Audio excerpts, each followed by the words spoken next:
Yo, yo, yo, what's going on, my beautiful peoples? It's your man's Ken, aka Mr. On My Grind. And like always, I got my partner in crime, and he is. What's happening, everybody? It's your boy B Mason. We about to get into that. You already know. And today we got a very special episode, not just because this my cousin, a part of the On My Grind family. It's in the blood, baby. But one of the hardest working men's in Texas right now, but he originally from the shop. You know what I'm saying? He done went all the way from University. Well, let's rewind. He started in Chicago doing this stuff. Then, so he played at University of North Carolina. He got the rings to prove it. And and now he is training student athletes. My cousin, Mr. Darren, aka Dash, aka Coach Dash. Say what's up, cuz. Hey, what's happening? It's your boy Coach Dash, aka they call me the Bounce King. You want to get bounced, they come see me. Volleyball, basketball, even football players, they want to get faster, more explosive. I'm that guy. I'm him. But I'm about to take it old school because he was also known as The Breeze breeze. back in the day. You Yeah, already everybody know. said I ran like the wind. So, yeah, we got my cousin on the show tonight, and we about to talk some shit tonight. Hey, bro, B Mace, what you sipping on tonight, my brother?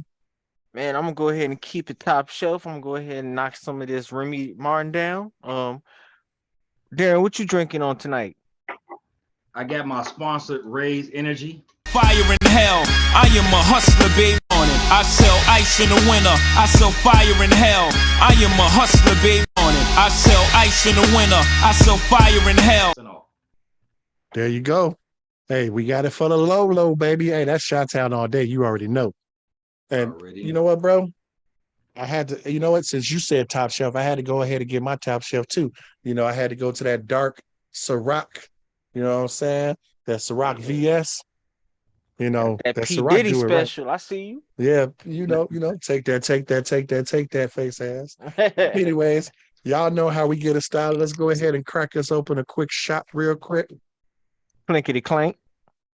Giggly Clink, clank. clink, clink. Bang, bang.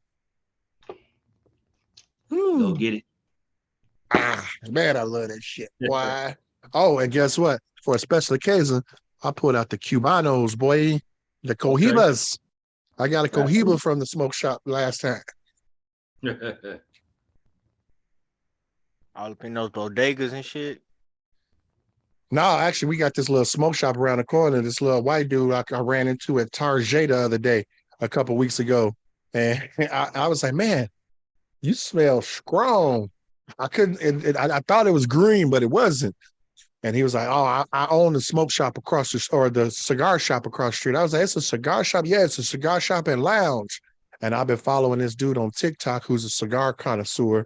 And I'm like, I'm gonna go check it out because dude had, gave some insight on certain cigars that go good with a certain drink. You know what I mean? And so I'm gonna try that out, especially since I done quit smoking cigarettes and shit. So I'm like, fuck it.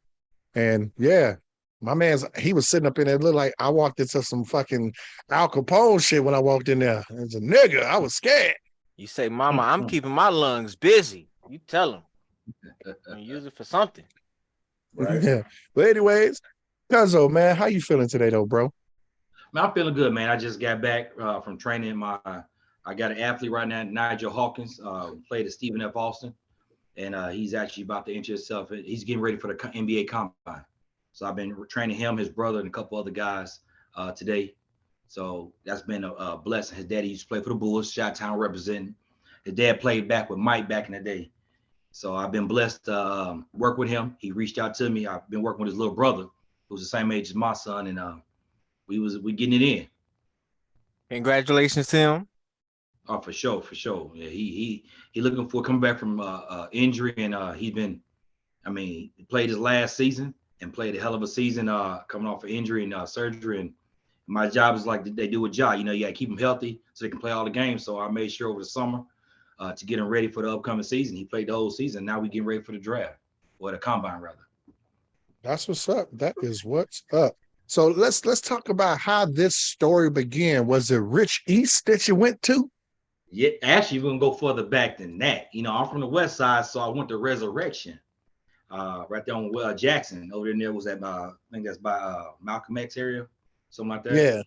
Yeah. Went there. You know, where that's why the great Isaiah Thomas went to elementary school, and then Robert Townsend. So I played basketball there, and then from there I went to St. Pat's. My mom, you know, didn't want me to be in a public school because she wanted me to be a statistic, you know, all the gang banging and everything. So went to St. Pat's my first year, ran track, played basketball, and didn't do football. I was a basketball and track guy. My brother, but he was a 4-star, and I want to be like my big brother. So my mom decided she got tired of the gangs in Chicago trying to jump me in, and my cousins who were gang members, they didn't like it. They said, you got a chance to make it big out of all of us, so we're going to protect you. So my mom said she couldn't deal with that, so she moved out to the suburbs, you know, like the boys in the hood type thing, you know, and didn't What like suburb was that? Richmond Park, Olympia Fields. So she took me way out there. I was upset. Hour and a half outside the city, bro. Fucking boonies. That ain't the boonies. What? That's just the south suburbs. No. Back in them days, it was the fucking boonies. Back in them days was before they had the fucking houses they do now. This was like beginning of development. Like it was unincorporated back then.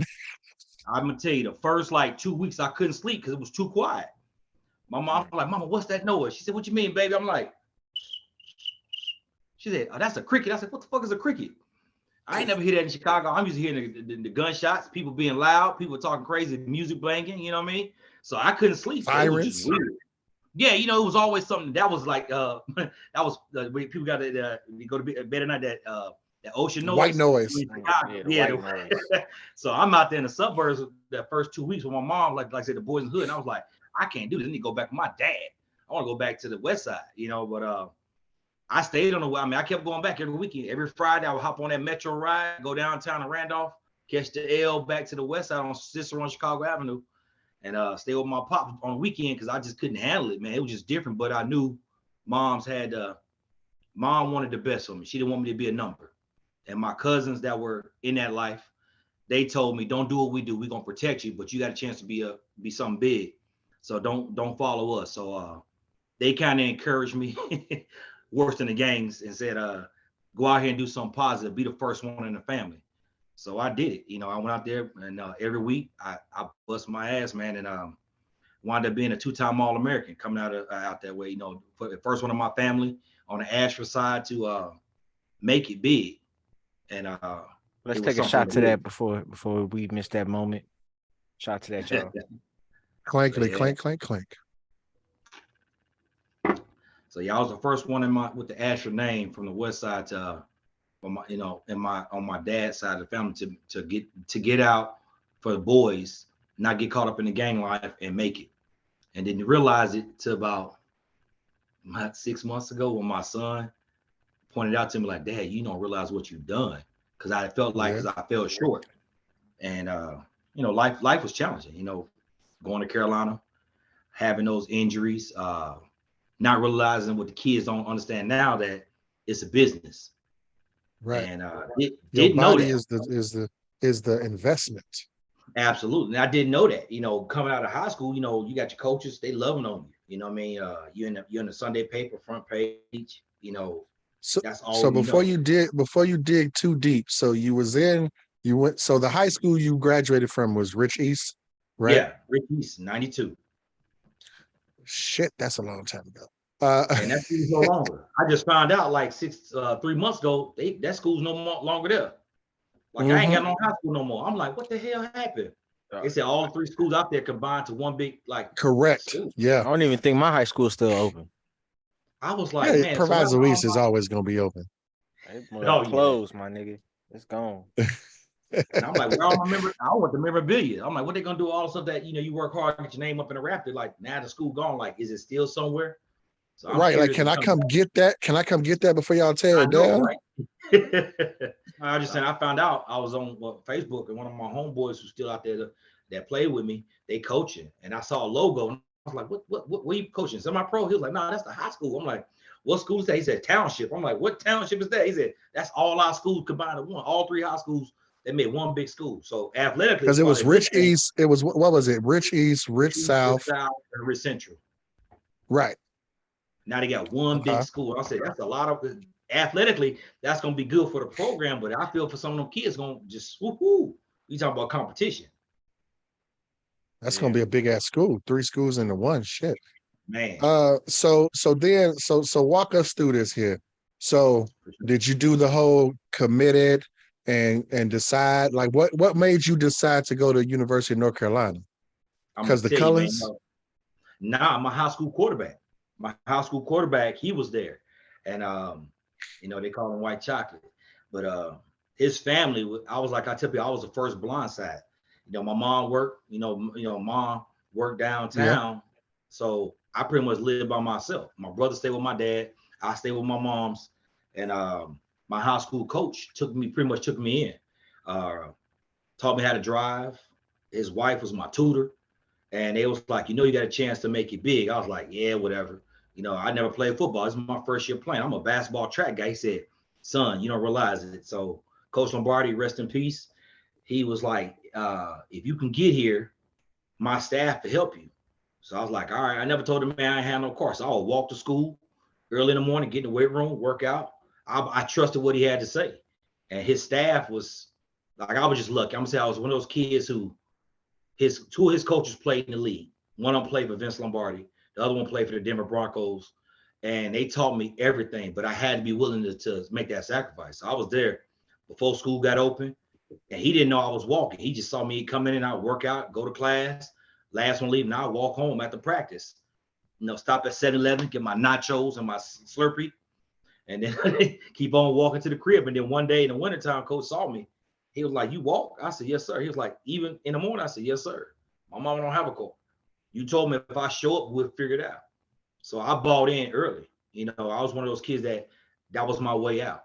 I had a guy who, I said, rest in peace, Coach Lombardi, who said, if you show up, I can't guarantee anything, but you have a better chance. And I trusted it, and I rode it. I rode that wave, man, and it paid dividend for me. Thank God for people who looking out for young athletes like that. Hey, it ain't too many of them like that. Because appreciate all those. Because it's a lot of coaches that turn their back on the youth. But good looking out for Vince Lombardi, like you said. Yeah, he was my dude, man. Like I said, man, his wife, like I said, I was the first blind side before they had the movie Blind Side. I would go over there after practice because my mom didn't work. My mom worked downtown, that big red building. And so was that when she was working for what you call it? H&R Block. Yeah, she was on the first floor. So she'd been working that place like 40 plus years. So that was like an hour train ride from Randolph all the way back out there to Richmond Park Forest. So my coach would have me, if I didn't have food, I would go by the house after school. They'd tutor me, go over my work with me. His wife would, take me through the SATs and everything, and just help me with all the work. She was, just like, I always say like the movie, they invested in me, but their nephew was, they're family athletes. Their nephews and stuff play pro baseball. The other one was the quarterback at North Carolina. So that kind of, I ain't gonna say guided me that way, but it helped me make that decision. It wasn't the best decision based on my skill set, but every week, Jason Stanizak was the quarterback. His brothers played for the Philly and the Orioles, and he would call me every weekend. Like, man, I saw what you did in the paper. Man, he had 300 yards receiving. So, and he called him from Chapel Hill. So I'm thinking like, and these coaches called, they got him calling me. I hear the coach in the background because they can't call you, but they have him call on. So they would call. So I felt like, man, they showed me a whole lot of love compared to everybody else. Like Michigan was the first one to offer me a scholarship, but they were kind of like on a bubble with it from what I found out from one of my homeboys who wanted to play in there because they had Desmond Howard. And I love Desmond Howard. That was my dude. I used to VHS tape that stuff. For the kids who don't know, that little cassette tape, I would watch him every Saturday. I want to be like Desmond Howard every weekend. So when they were looking at me, they were looking at to replace me with him.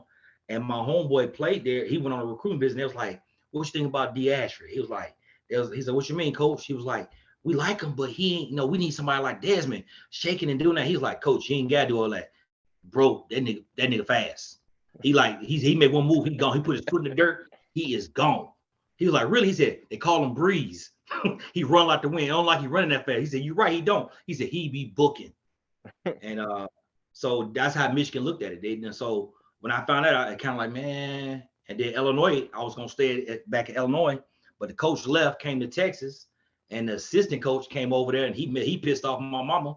You know how that go? You piss off mama, the rat. And he didn't do it on purpose.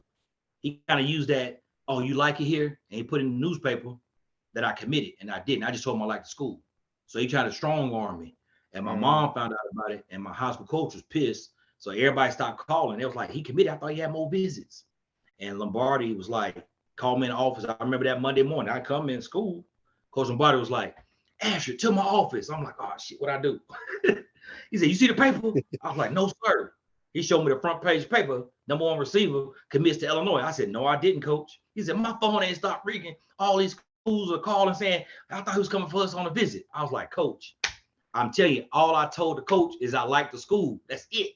He said, you sure? I said, call him. So Coach Lombardi called him and talked to him, looped up. And he said, Coach, Darren Asher said that he didn't commit. He just told you he liked the school. He's like, yeah. He said, why you putting the paper he committed? He said, you know you pissed off his mama. He said, his mama's everything. That's all he got. So mama, let me tell you one secret. You do not piss off a black mama. Damn right.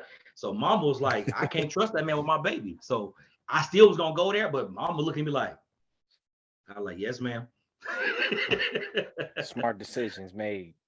Man, so but like I said, Chapel Hill kept, my quarterback call, and I won't say I felt in debt to the family, but they made me feel wanted. But when my brother, we had a conversation, he was like, that didn't fit because they really didn't throw the ball that much. I had Steve Spurr from Florida. That was one of my visits. And then I had a visit to, it was Michigan, Illinois, Missouri, Florida, and then what was it? I forgot who my 5th one was. But I didn't make my last 3 visits. No, my last 2. I had to Michigan and Florida was my last 2. So so it was Illinois first. I went to Chapel Hill next. No, Missouri. Then I went to Chapel Hill, and then I had Florida and Michigan. And I didn't make my last 2, and I should have. But in my head, I was like, I had a blast. And then at Carolina, because this, like I said, my high school quarterback's there, I felt like he's gonna look out for my best interest. He told me they were changing the offense, so I believed it. And they did change it, but it really still wasn't a good fit. And I tried to transfer, but it's different back then than it is now. But they blocked it. I don't say they blocked it. They convinced me to stay. I'll put it that way. Okay. Gotcha. They convinced me to stay. So I know so you was there, you went to UNC. Right. I ain't gonna lie to you, because back in them days, Muz must have thought I was a Crip or something, because that's all I wore was University of North Carolina back then in the 90s. Remember that, B? No. He said I don't no. remember that. Yeah, that's all I rocked back then. When you teach the youth on how to be good at sports, what is your motivation behind that? Are you channeling something inside yourself, or is it something that you see in society that they need? It's a little bit of both. It's twofold. I look back at what my coach did for me. They say pay it forward. I was fortunate because I had someone who said, like the movie, you build it, they will come. You build the field, they will come. I use that philosophy with my athletes, and I tell them that I can't guarantee you success, but I can get you a lot closer than where you are if you buy into what I'm teaching you. And I keep it 100. I'm transparent. I tell them all the mistakes I made. If I had someone like me to help me even just talk it out, to figure out, at the end of the day, it's still my decision. I tell the kids, it's still your decision, but have people around you that are like-minded. Even if your parents seem like they talk crazy, find a coach that you trust, that someone who's actually done it. Because a lot of these people out here is like a liquor store. You throw a rock, there's one on every corner. There's a lot of trainers. I don't knock none of them. It's a hustle, no matter what. But parents, I would just tell my parents and athletes, if you don't have it, ask questions.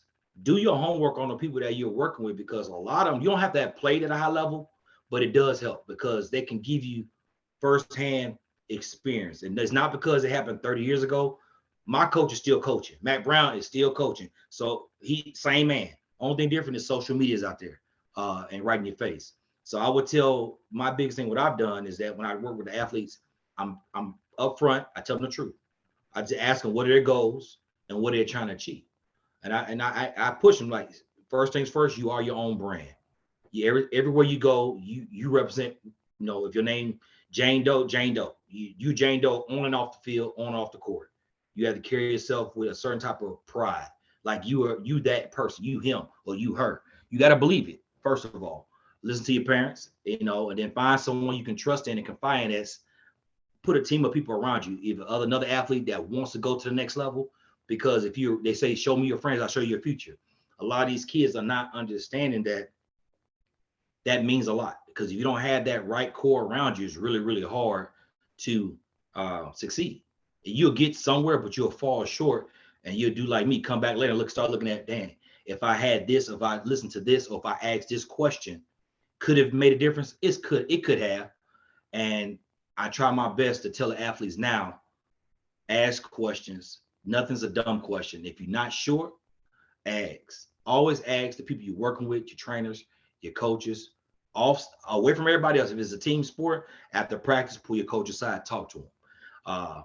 If you don't understand something they have you do that seems like crazy. And I think that's what helps me a lot. And like I said, I remember what my coach did for me. So I pay it forward big time. Ladies and gentlemen, Darren has said the magic word on our show. Honesty.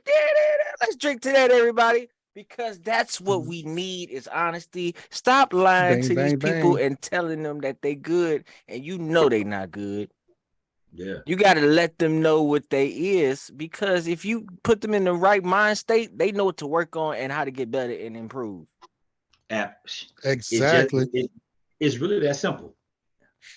Now I'm gonna tell you right now, flat out, nobody bullshits you ever, because you come from a long line of Ashfords and Mazels. Don't forget. Yeah, and we will be honest and talk some shit. Yeah, right up in your face. And man, yeah, I love my Mazels too. Don't get me wrong. The Mazels is, I got two types of in-laws and families that built this beast. You know what I mean? And it's a unique beast. That unique beast got some unique blingage. We got to show it off. All right. Because he was at University of North Carolina. I got the pictures to prove it, but he also got some more that show that this is his resume right here. Go ahead, cuz. So this is what I've done when I played there. I've been at part of 5 bowl games, and I got my jury to show. I've been blessed to have these, and I keep them locked up in a safe. I try not to wear them out and about because they're very heavy. I smacked myself a couple of times in the head and left marks to not realizing that I had them on my hand. So I choose not to wear them. And as you see, they fit any finger. So my hands has changed from playing ball. You break your finger. So the rings are size, so some of them don't fit where they used to fit because my hands, either the swelling went down or it was size when my hands all jacked up from when I played. But, I pull them out every now and then to show the athletes that when I train you, I've walked in those shoes. I know what it takes to get there. So this is my proof. Shot to that. That's definitely another example of learn from other people's mistakes too, so you don't make the same mistakes. Because they basically trying to give you the right paths to go. And a lot of these youth, they just want to learn on their own. And I get it. Everybody want to touch the fire one time, but it's best to just get some advice, when it's given to you. Facts. Especially if it can help you out before shit happens. That's one of the things I notice with a lot of the athletes I work with. I try and keep it 100 with them. I tell them, say, look, I'm gonna be honest with you. You may not like it. Now, can we get you better? Absolutely. Can I make you better than what you was? Absolutely. But you got to buy into it. You got to change everything you heard, everything that you thought you knew. I'm a fan of Bruce Lee. Everything works, but there's always a better way. That's one thing Bruce Lee, when he wrote his book, about all the martial arts, that there's a lot of ways to move, man. A lot of stuff that we've been doing, it works, but there's always a better way. I'm more of a physical therapy. Be water, friend. Be Absolutely. water. Yeah, I tell people Nigga, you don't read. Hey, Don't have to read, but I know Bruce Lee. Hey, everybody know that. B. Walter, yes, sir. Shout out to the late great Bruce Lee. Bang My bang. favorite. One of my favorite. Oh, Yeah, absolutely. yeah. Bruce Lee is the homie. Yeah, a lot of knowledge from that man. But yeah, so that's pretty much how it is, man. You know, and I try to keep it 100. You know, I enjoy it. I got a son that's playing D1 basketball, and you know, pretty much Ken. You know, they give him a hard time, but he had a hard road. I mean, but he also where he at? He in Oklahoma, Southwest Kansas. No, Southwest Kansas. Kansas. Yeah, same shit. I mean, he got cousins up here in Chicago. All he gotta do is make a fucking phone call. He got Astros and Mazelles. We riding. You already know. You already know. But yeah, hey, Lil Cuz doing his thing too. You know what I'm saying? I'm gonna throw a montage in here too, because Lil Cuz.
How tall is Lil Cuz again before he's got his growth spurt? 6'1". Now he's 6'1". No, he's 6'2". In high school, he was 6 foot. Okay, in high school he was 6 foot, but he was banging like he was 6'5". Yeah, they called him Lil Ja. Hmm. Called him Lil Ja in high school. He's going through the East Band. He's jumping up on. So he got a picture of this kid that's going to Rice that I'm gonna send you, Ken. And the dude 6'10", he tried to dunk on TJ in front of the U of H coach. My son TJ jumps up, and you see the photographer got my son hands on top of the ball while the guy's going up. The 6'10" guy's going up. He actually stuffs him at the rim. And you see his feet come to old boy knees because the guy's so much taller. And the backstory is one of the kids on that same team I trained. He tells his homeboy, "Why are you trying to dunk on TJ?" He was like, "I ain't think he can jump like that. He only 6'1". He said, "Dude, he do East Bays. That dude can jump." He said, "Yeah, I found out." Not one time, he blocked his shit twice.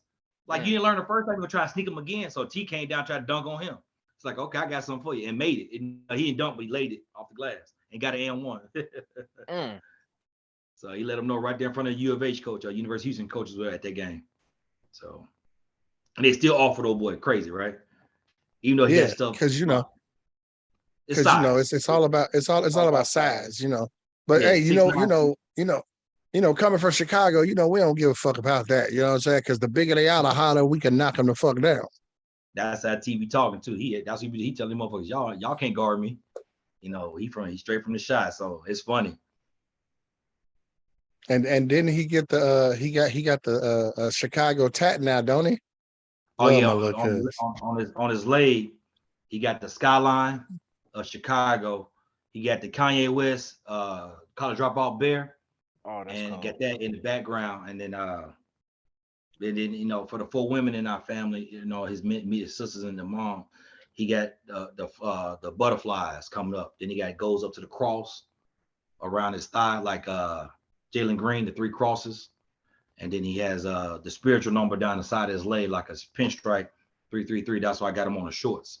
So that's what we came up with. But we work on. He got, mom's tats on his arm. So when she passed away, of course. Yeah. Now remember what he just said about the tats. You know what I'm saying? How old is my baby cousin? 19. 19.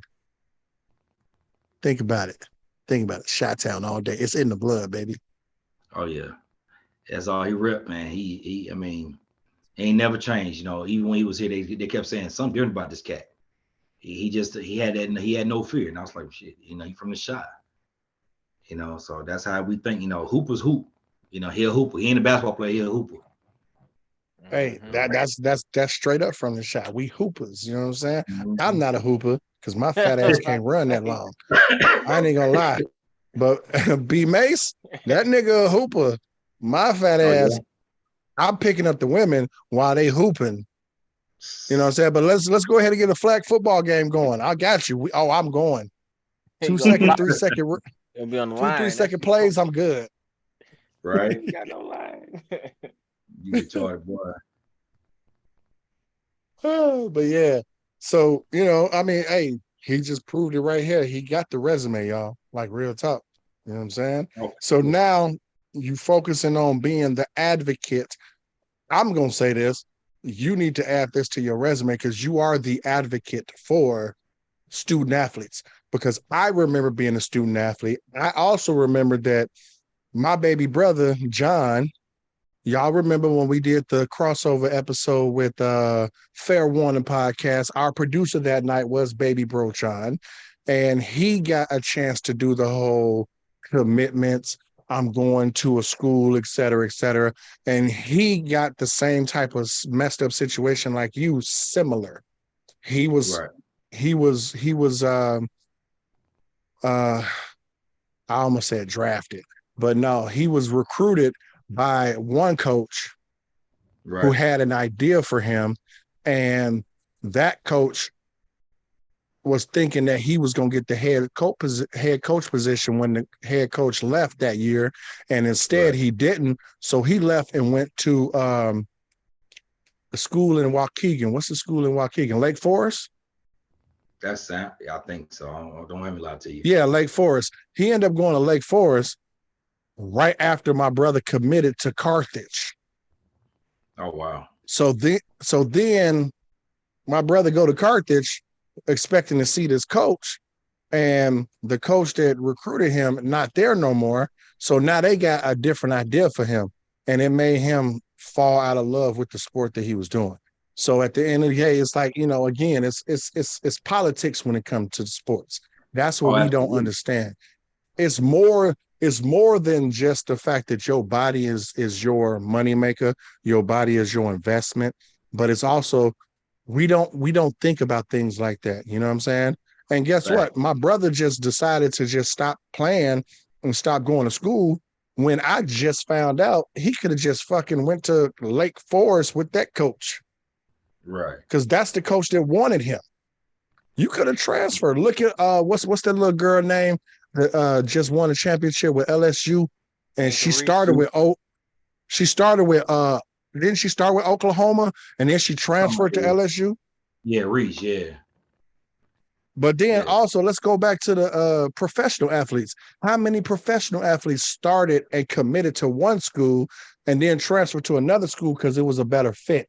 Hey, again, going to college as a student athlete is just like a relationship with a woman or a man or whatever you choose. At the end of Right. the day, you're not stuck with them. It's not set in stone. You understand? If it's not a good fit, move the fuck around. Toast to that. These kids got it made nowadays, man. With this new portal stuff, I mean, they got to be careful, but I mean, it's a blessing. I'm happy they have it, because it makes it a lot easier. The portal now is like the new version, the high college version of the not preseason, but the what they call it for free agency. So Okay. that's how they call it. So that's kind of how it is now. These kids are jumping, and these kids are like, I mean, I know a few kids from the Houston area that were at big programs and they change it from one program to the next because they either, they even if someone played, some didn't. And I'm thinking like, man, why are you leaving? I mean, you had a program that went to the Final Four, you know what I mean? And you want to go to a school that ain't done it, but they're trying to go somewhere and make a name. So what I've heard, the rumor is from in the gyms, like the barbershop, a lot of those guys are moving around because they're trying to get in a situation where they can make a name for themselves. Of course. And I Of get it. course. I get it to a certain degree, but you already know, a team that's winning is going to get a lot of attention too. So you got to be real careful with that because I mean, if you're good, they're gonna find you, but you don't want to make it too hard for yourself. either I like can't going to a court. I can't lie to you. I wish we had that in high school. The whole portal system. You put yourself out there like, hey, I'm trying to get somewhere where I can play. You got a spot, then they ask you to come and then you get in. Yeah. Because I it didn't was go definitely hard at East getting in on the because I didn't basketball gonna lie team. to you. I remember when we was in high school. I mean, if you didn't have a parent that knew how to record you at every game and someone that knew how to edit it and put together a highlight reel, you were screwed. But then my baby bro, baby bro is, Screzzled. you know what I'm saying? And baby bro, he had it lucky.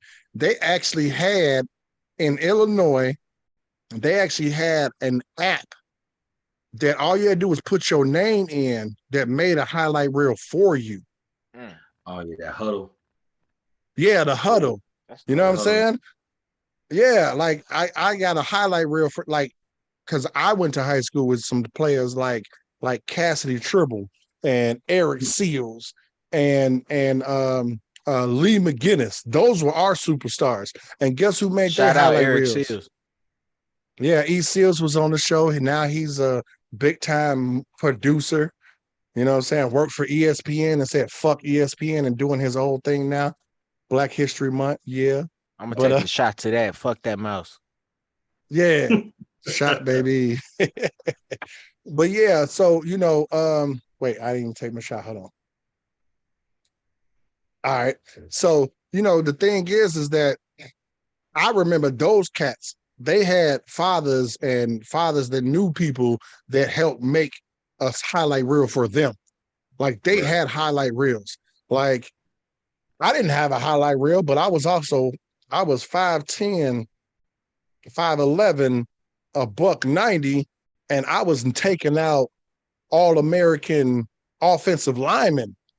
But in that moment, then all I had was my mama. My mama wasn't recording shit because my mama is a football fan. You know what I'm saying? If she was recording, this is what y'all would see. And be like this. Be up and Like down this. and shit. Like, oh, that's crazy as hell. Yeah.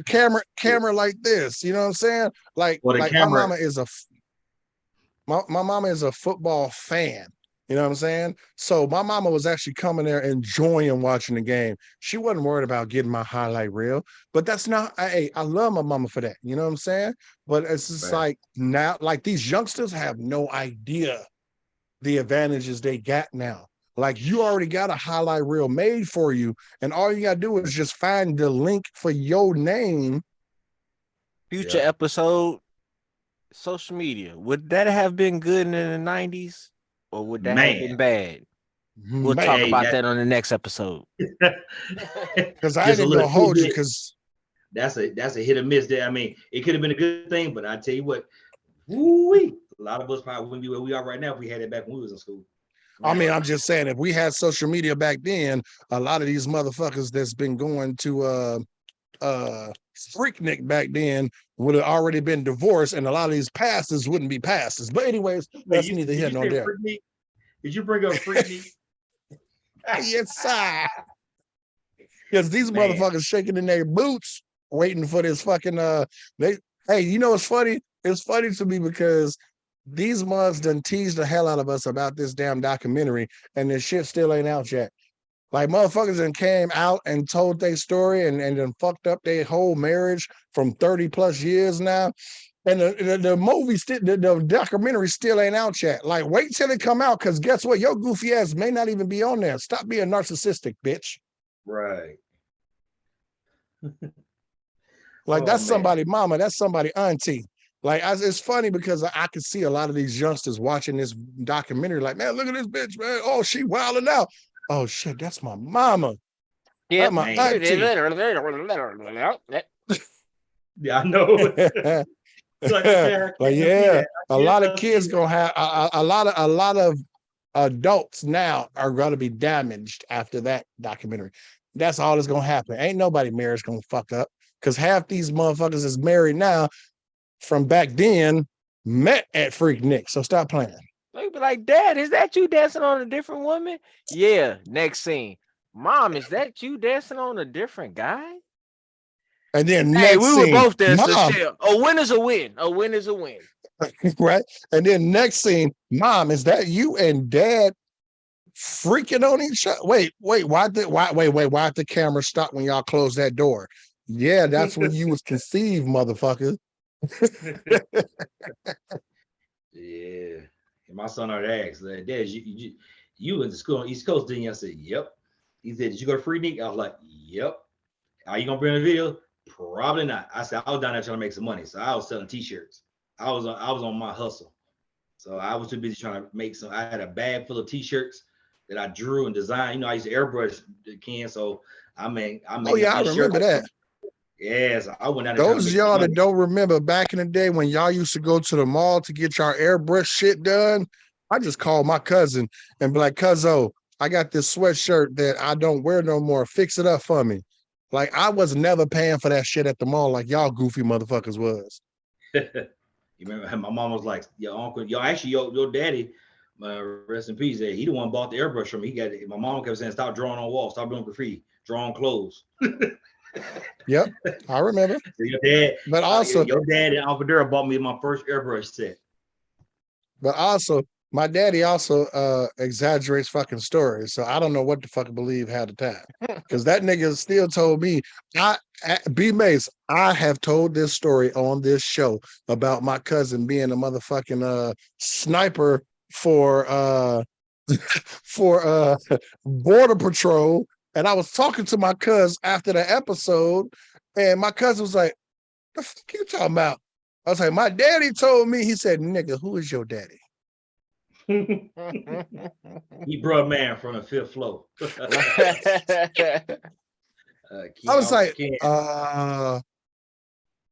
was like, the only thing my dad had accurate was the fact that when my cousin moved to Texas, he could have been on a reality show in Texas, but that reality show is not relevant anymore. That's it. That's the only thing that my dad had ever right about your story. It is out there. They did film it, but it didn't last long. It was on Netflix. So the Little Tights. I was on season the coaching football in Texas.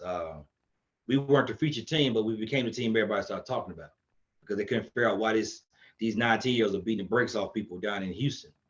And they found out I was a coach and found out who I played for and my background. It was like, oh, because it was featured out of San Antonio, the Outlaws. Everybody talking about Outlaws. It was all about them. The Outlaw coach talking about who's this team in Texas in our league that's beating people 50-0. They're like, I don't never heard of them. Southfield Ravens. And they found out like who's coaching? Some dude named Asheville. We don't know nothing about it. And then the media people, they came down to find out. They're like, who you played for? I said, I played at Carolina. I played for the great Mac Brown. I learned a lot. Now also I'm a former Division I college football coach. They're like, oh, no wonder they beat me. Let me shut the fuck up. Then I had a hell of a staff. My staff was by far one of the best staffs too. So I had the kid now who plays for the XFL Detroit, I think the Defenders, King, De'Aaron King. His dad was, rest in peace, he was my offensive coordinator. Hines was the other coordinator. I was the head coach and defensive coordinator, and a couple other pieces in there. But I put together a squad of coaches who knew how to teach the game, and that's the difference in a lot of these sports. You got people who can coach and people that can teach. I tell people it's a difference. You got a lot of coaches, not enough people that can teach. It's a big difference. Let me tell you something. It's more about knowing the basics. Because I ain't gonna hold you. I have been in programs for athletics. I may not look athletic now, but when I was athletic, you got jokes, nigga? But now we all got jokes, nigga. It ain't just him. Yeah, I had some in my book. But no, like real talk though, like on some real shit, when it's about knowing it's about knowing the basics. Like I've been in sports, Cuzzo, you can vouch. Our family has been in sports for a long time. Uncle Dura, can't stand that nigga, but I will give him his props because football is in his blood. My dad, football is in his blood. You understand what I'm saying? And they taught me you got to know the basics first before you got to crawl before you walk. You know what I'm saying? And I watched my baby brother play for the little league teams. And I'm like, these motherfuckers don't even know how to tackle. That's why they losing. Like, it got, because of real talk, it got to a point where all I had to do was have my mama buy me a shirt for the team. And now I got field access. And because the shit that I was saying from the sidelines, the coaches would hear and then repeat it, and then it worked. So then halfway through John's first season playing for the Lombard Falcons Little League team, they had me on the field every time I showed up. And Chris, what they did was they worked around the system. We was a part of the chain gang. So now we on the field. Right. And then whatever we seen, the coach would be standing right next to us on the chain gang. Be like, coach, tell number 35 to watch that middle gap. Tell Woo Wop the Bam, that dude, he runs high, so go low. You know what I'm saying? It's basics. You know what I'm saying? Man. Right. I just want to add something to that. You said there's a difference between coaching and teaching, and that's definitely true. Cause I tried to teach my son. I thought about being a coach for around the 9-year-olds to 10-year-olds, but just trying to teach my son some stuff, I almost had a heart attack because it's stressful. Because you don't know what to give them because it's an age limit. You can't just give them advanced stuff.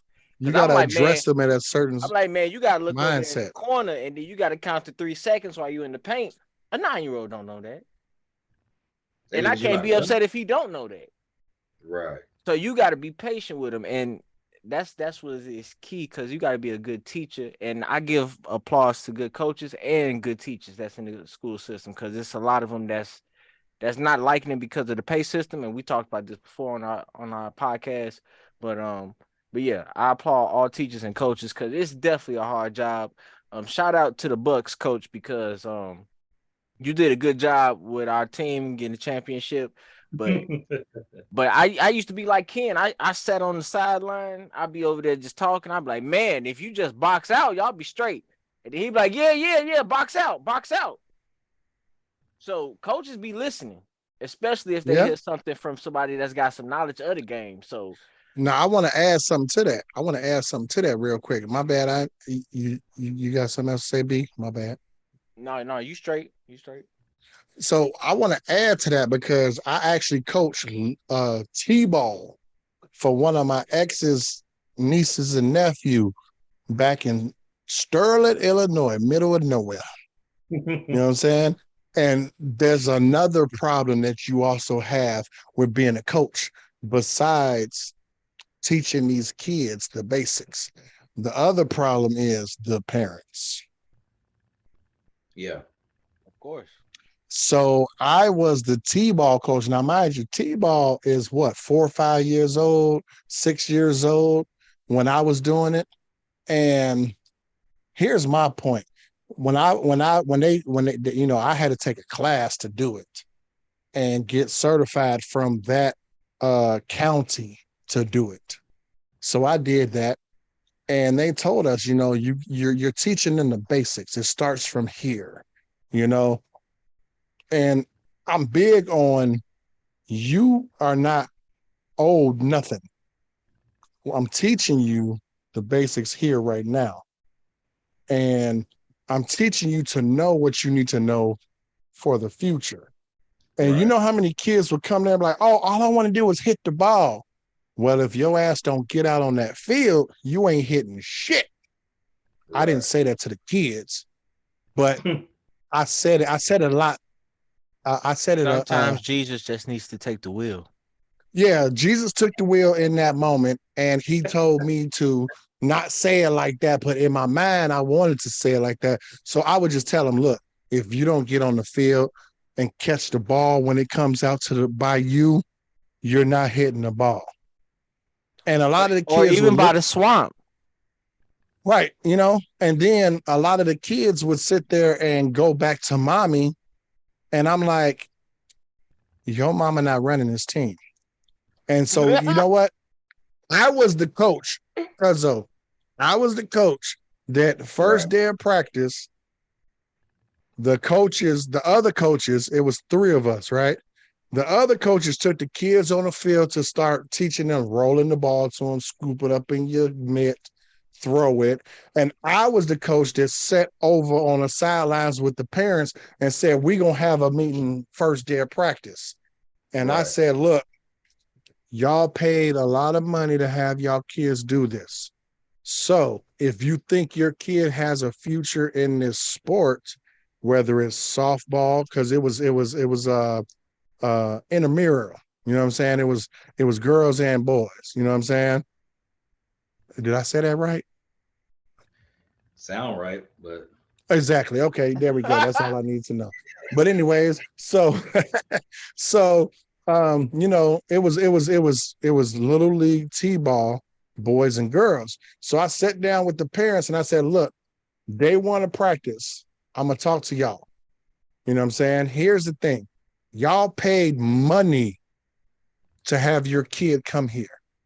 My job and the rest of the coaching staff's job is to teach them how to be ready to play sports.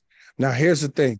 In sports, you don't have a choice or a decision to say, I just want to do this. Right. Especially when it came to that sport, baseball or softball. You hit the ball. So if you like to bat, fine. But your ass got to also get on that field too for the team. You know what I'm saying? And guess what? You know how many kids I would have with a pout and be like, hey. And then, oh, you want to sit down in the middle of my field? Come here. Hey, come here. And they come running in. What's up, coach? Yeah, give me your bat. Give me your mitt. Go sit up there with your mama. Exactly. What? Go sit with your mama. And guess what? The parents knew from day one. If your kid don't want to participate on both sides of the ball, they coming and sitting with you, and now you're going to be mad because you're wasting your money. Now, of course, most of the parents was in agreement, but there was a handful of those parents like, well, my son only likes to, well, guess what? You wasted your fucking money, ma'am. I tell you one organization that ain't wasting money. Say it again. And they are in charge of tonight's You Cool as Hell Award. And this goes out to Dylan Brooks, formerly of the Memphis Grizzlies. Now, Darren. Dylan, he just happens to be one of the most loyal basketball players to one of the most conniving ass teams in the league. So before I go ahead and indulge on this subject, I'm going to go ahead and pass it to our guest, Darren, and then my bro, Ken, and then I'll close this out for the night. So, Darren, tell us, what do you think about Dylan Brooks not going to be returning to the Memphis Grizzlies? Hey, bittersweet. He got to the league. He had enough talent to make a team. But speaking of lemon heads. Man, my biggest thing from being an athlete, man, just watching him play, man, his defense was just suspect. And he just looked like a football player playing basketball. I hate to say it. And I'm a football player. He looked like me out there trying to do some things. And it just didn't look right. Something about it just didn't work. So I like I said, he was good enough to make it. So something happened along the way. And I just I'm glad he's not going to be there because John needs somebody better than that with him. Those are big facts there, Darren. Those are big facts. He definitely needs some gunpowder there. But we're going to go ahead and give it to my bro, Ken, and tell us what he thinks about Dylan Brooks. All right. So what I'm going to say is this. Okay. Now, I understand and I truly believe in speaking things into existence. Okay. But what I'm going to tell you is if they trying to work with you and you're not trying to work with them, and you trying to get higher than what you worth, sit your ass the fuck down, first and foremost. You know what I'm saying? Mr. My legs are still shaking. because I don't work on my legs during fucking leg day, face ass nigga. Okay. Number two, get your foot in the door first. Get your foot in the fucking door. You could have agreed to the fucking agreement and got back there, and then later on showed your worth. Because I'm sorry, like we've been saying this whole episode, your body is your investment, but also your talent is your investment. You know what I'm saying? Sometimes you have to sell yourself short to get in the door because nobody know who the fuck you are. Right. You understand? So now prove yourself worthy. Because guess what?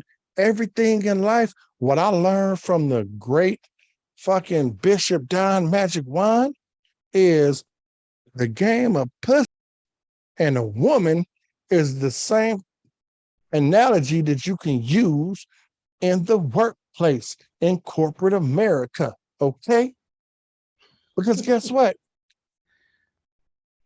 I'm good. This is me. I'm going to teach you me, but I'm also going to prove myself worthy. So now I can get the better deal later. You understand what I'm saying? Real talk, no cap.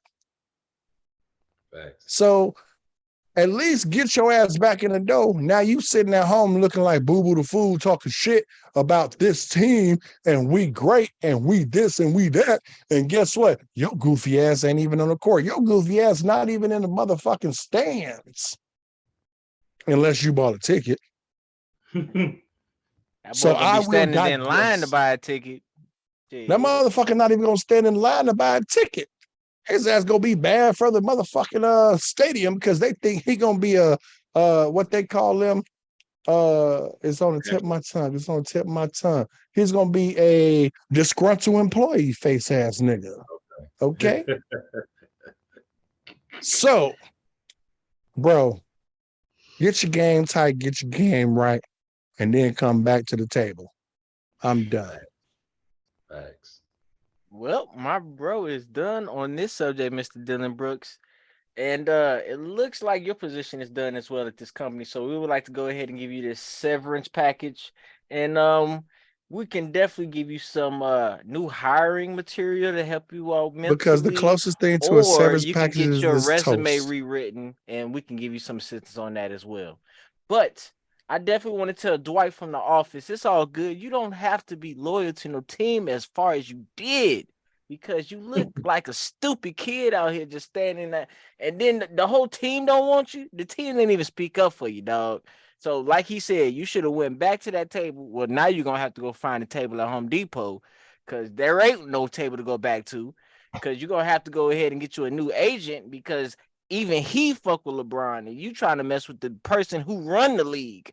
Pretty smart move, my guy. Pretty smart move.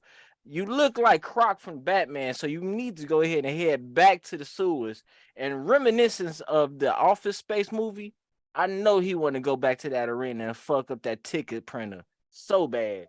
But even like my bro Ken Bishop Don Juan, I gotta say, good one, bro. Good one. Because Baby Powder from How High was tripping when he was trying to make fun of AB.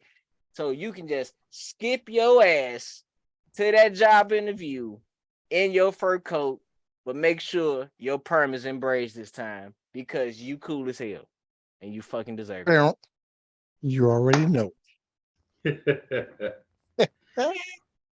funny. So, Cuzzo, we about to wrap this shit up. So, hey, you got any shout outs? Anything you want to throw out there to the world? Hey, for all the athletes out there, live in the moment. Live in the motherfucking moment because you only get one opportunity, one chance. Treat every opportunity like it's your last. You got any shout outs for anybody that you want to throw out there? Nah. I don't leave nobody out. Right. So shout out to everybody. I don't leave nobody out by saying no specifics. He said to everybody with no V. It's a everybody. Get it right, Everybody. get it tight. B Mace. Hey, I just want to shout out to Darren for coming on and blessing us with the knowledge of the sports and also blessing us with his past stories and also blessing us with his future stories because it ain't over, baby. And I want to thank our fans for tuning in as well. And shout out to my daughter, uh, Gabrielle. I'm sorry, baby. You're going to watch this. Be like, Daddy, you know my name. I'm sorry. Gabrielle, on your birthday for being 6. Bro, you can go ahead and close us out. So you already led me to what I was about to say because I want to give a shout out to my goddaughter. Love you, mama. Gabby, God daddy love you. Happy birthday. 6 years old. Meow, meow, meow, meow. You already know. Okay. And also, Cuzzo, much love and respect. Love coming. I've been trying to get your ass on here, but you a busy motherfucker. You dig? But hey, we finally got it. We finally did it. We finally got you on. Love and appreciation. You know what I'm saying? Hey, I've been a fan since day one, since motherfucking University of North Carolina days. You You know what I'm sleep with saying? a I ain't fan though know. since day one. Huh? Who? Say? Them. Okay. Anyways, but yeah. Yeah. See, this that dynamic, baby. You already know. This is why y'all watch our shit. But no, also real shit though, cuz appreciate you coming through. And hey, look, cuz TJ, your ass is next, nigga. You coming through. We gonna holler at you, you know what I'm saying? Give a student's point of view. You there? Cause my little cousin doing his stuff. This because he said he's 6 foot. I could have sworn that nigga was fucking 5'10". Because I'm 6 foot and he was shorter than me dunking on niggas. But I would digress. I'm not gonna say nothing more. But anyways, but yeah. He taller than me, I tell you that. Now he taller than you, but before, okay, anyways. But yeah, Cuzzo, you coming through too. TJ, my little cousin TJ, motherfucker like Muggsy Bogues dunking on niggas, real talk when he was, in high school. I seen this shit. I'll give y'all a highlight reel at the end of this episode. But besides that, hey, love and respect to all our fans. You know what I'm saying? Don't forget to like, comment, share, and subscribe, and hit that notification bell to know when our show will arrive, baby. You already know. And hey, it's been another great one. So you already know how we get down. We out this bitch. Peace. Peace out, y'all. Peace.